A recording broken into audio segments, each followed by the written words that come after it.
बोलिए बांके बिहारी लाल की जय, श्री राधा रमन सरकार की जय। कार्तिक महात्म का 12वां अध्याय। श्री नारद जी ने कहा, तब जलंधर को अपनी खोज में आते देखकर इंद्र आदि देवता भयकंपित होकर वहां से भी भाग निकले और भागकर वह बैकुंठ में भगवान विष्णु के पास पहुंचे। और फिर देवताओं ने अपनी रक्षा के लिए उनकी स्तुति की। देवताओं की इस दीन वाणी को सुनकर करुणा सागर भगवान विष्णु ने उनसे कहा, देवताओं, तुम भय से त्याग दो और युद्ध में शीघ्र ही उस जलंधर को देखूंगा मैं। ऐसा कहने के साथ ही भगवान गरुड़ पर जा बैठे।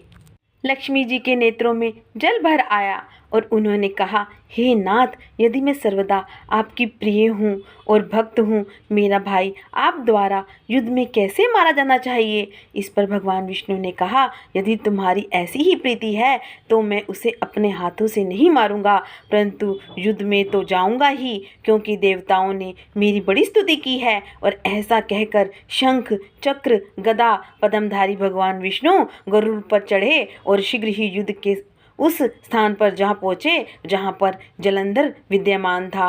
और विष्णु भगवान जी के तेज से कंपित देवता सिंहनाद करने लगे। और फिर तो अरुणा के अनुज गरुड़ के पंखों की प्रबल वायु से पीड़ित हो दैत्य इस प्रकार घूमने लगे जैसे आंधी में बादल आकाश में घूमते हैं। और तब अपने वीर दैत्यों को पीड़ित होते देखकर जलंधर ने क्रोध होकर भगवान विष्णु को अद्भुत वचन कहकर उन पर कठोर आक्रमण कर दिया।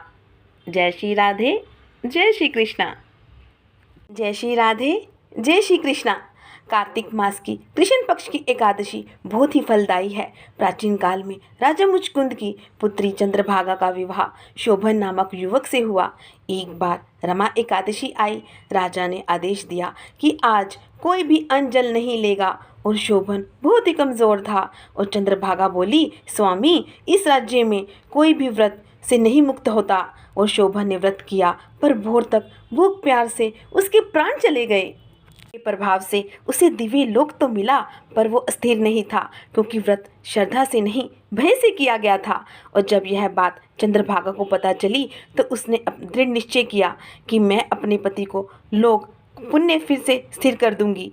और वामदेव ऋषि के आशीर्वाद से और रमा एकादशी के प्रभाव से वह दिव्य रूप धारण करके स्वर्ग पहुंची, जहां दोनों पुनः मिलकर एक हो गए।